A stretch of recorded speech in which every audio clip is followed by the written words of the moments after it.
It's important to do research as a musician in Anima, is a historical musician, because I think this is the starting point that, of course, this is great music, but now when we perform it, there's lacking a bit of context. What do the symbols mean that we're reading? And it's not always clear.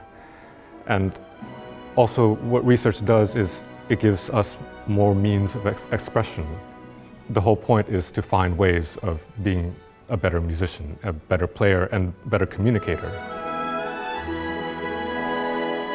I mean, of course, at the beginning, you just read a lot of history, and that's quite interesting to read the stories about the musicians as people and what concerts they were going to and how they were, people were writing reviews. And so that's part of getting a broader context.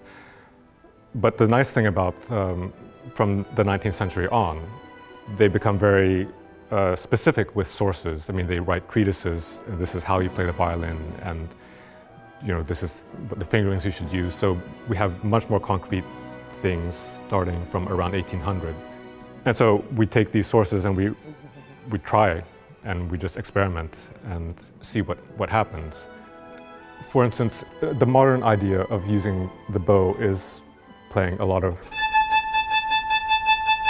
off the string like this, or if it's loud, you go.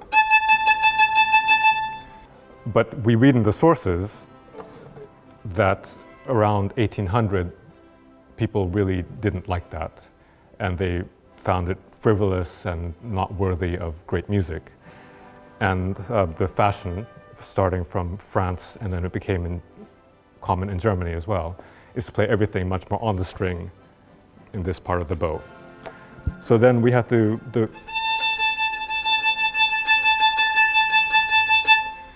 And so I discovered, for example, there's a passage in Beethoven's symphony. If you play it off the string, it's a bit sort of nothing, If you play it, it's a bit more interesting, and you can also do different things with it. You have many more possibilities.